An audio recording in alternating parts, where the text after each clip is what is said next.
नमस्कार व्यूवर्स, आप देख रहे हैं अपना ग्रेट दमोह यूट्यूब चैनल में आपका स्वागत है। हम आपको ले चलते हैं बांदकपुर धाम, जहां पर स्वयंभू विराजमान है।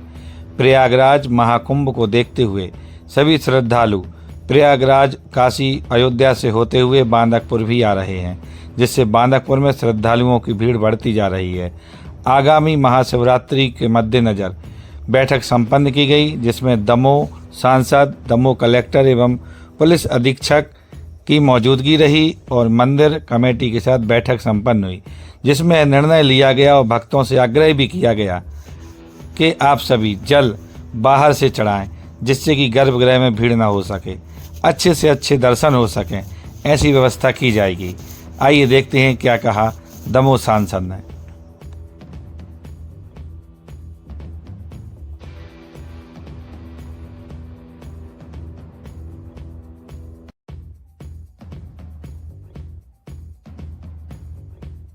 जागेश्वरनाथ में शिवरात्रि को लेकर आज मंदिर कमेटी के साथ और जिला अधिकारियों के साथ बैठक की बेहतर व्यवस्था हो, क्योंकि इस बार प्रयाग से भी लोग जल चढ़ाकर स्नान कर यहाँ जल चढ़ाने आएंगे, तो इस बार श्रद्धालुओं की संख्या भी बहुत ज़्यादा है। तो उसको लेकर व्यवस्था चाक चौबंद रहे, पानी की व्यवस्था, लाइट भी चाहिए और किसी प्रकार का कोई नुकसान ना हो, उसको लेकर आज ये बैठक ली है।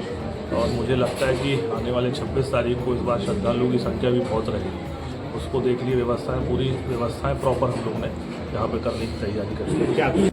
ये तय किया है और सभी लोगों से आग्रह भी मैं कर रहा हूँ कि जिस प्रकार उज्जैन में महाकाल बाबा के जब हम दर्शन करने जाते हैं और शिवरात्रि और बसंत पंचमी के पर्व पर क्योंकि भीड़ ज़्यादा हो जाती है, तो गर्भगृह में जाने की अनुमति नहीं होती है। और इस बात से हम लोगों ने ये प्रयास किया है कि बाहर स्टील का जो लगाकर और पाइप के माध्यम से इस बार जल चढ़ाएंगे। और इस बार सभी से आग्रह है कि भीड़ अधिक होने के कारण हम लोग गर्भगृह में ना जाएं और गर्भगृह के बाहर से ही हम लोग जल अर्पण करें, तो वो बेहतर रहेगा। और एक दिन के लिए ये व्यवस्था हम लोगों ने लागू की है और इसमें अधिकारी और मंदिर समिति और सभी ने तय किया है कि एक दिन के लिए ये व्यवस्था हम लोग लागू करेंगे। तो सभी से ये आग्रह है कि इसके लिए हम लोग सहयोग करें, क्योंकि सब महादेव के भक्त हैं, सब महादेव को मानते हैं, तो जो बेहतर हो सके उसको लेकर ये निर्णय लिया है। और सभी से ये अपेक्षा है कि इस बार इस निर्णय के साथ सभी चलेंगे और बाहर से ही सब जल अर्पण करेंगे।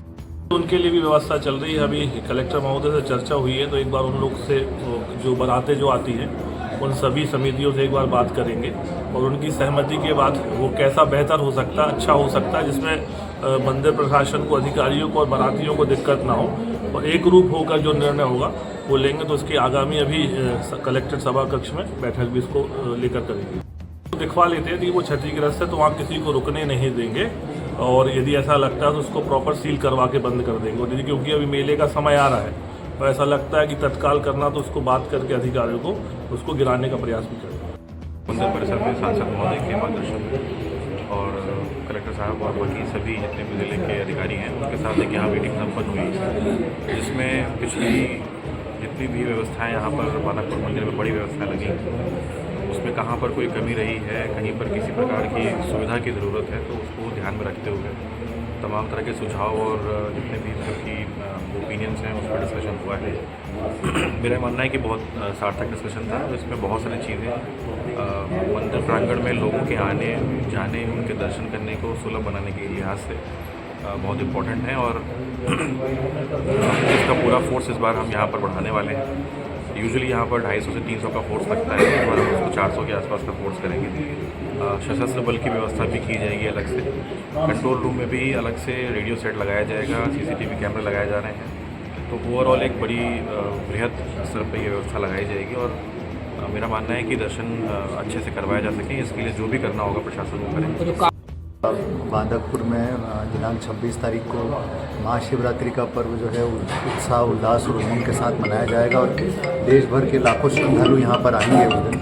और चूँकि कुंभ मेला भी चल रहा है, तो कुंभ मेले के से जो लौट रहे हैं या कुंभ मेले में जो जाने वाले श्रद्धालु हैं वो भी बड़ी संख्या में बांदकपुर आने की संभावना है। तो इस बार उस दृष्टि से व्यवस्थाएं पहले से भी ज़्यादा बेहतर हों, इस उद्देश्य से आज वो बैठक आयोजित हुई। आज माननीय सांसद जी भी इस बैठक में, उनका मार्गदर्शन हम सबको मिला। मंदिर समिति के सदस्य, एसपी साहब और हमारे सभी जिला अधिकारी भी इस मीटिंग में थे और कई महत्वपूर्ण निर्णय लिए गए, जो सुझाव आए उनके आधार पर, और अधिकारियों को आवश्यक निर्देश भी दिए गए। मंदिर परिसर का एक बार पूरा भ्रमण करके भी देखा गया, व्यवस्थाओं को एक बार इसकी समीक्षा की गई और आगे आने वाले 7 दिनों में जो निर्णय लिए गए हैं उनका पालन ज़मीन पर हो जाए, ये हम सुनिश्चित कराएंगे। बैठक में चर्चा हुई है, तो दिव्यांगों के लिए एक चीज़ जो ज़रूरी है, हम सभी से ये भी अनुरोध करना चाहेंगे कि यदि दिव्यांगों को यदि हम व्यवस्थित रूप से दर्शन करने देना चाहते हैं तो फिर उनके साथ केवल एक व्यक्ति जो अटेंडर है वो रहे। यदि उनके साथ ज़्यादा लोग रहते हैं तो फिर समिति को भी अनुशासन बना के रखना पड़ता है, व्यवस्थाओं में अदरवाइज़ दिक्कतें पैदा होती है और बाकी सब लोग भी फिर उस रूट का इस्तेमाल करना चाहते हैं जो कि दिव्यांग कर रहे हैं। तो इस दृष्टि से हम लोग एक पूरा विचार करके एक निर्णय लेंगे इसके ऊपर।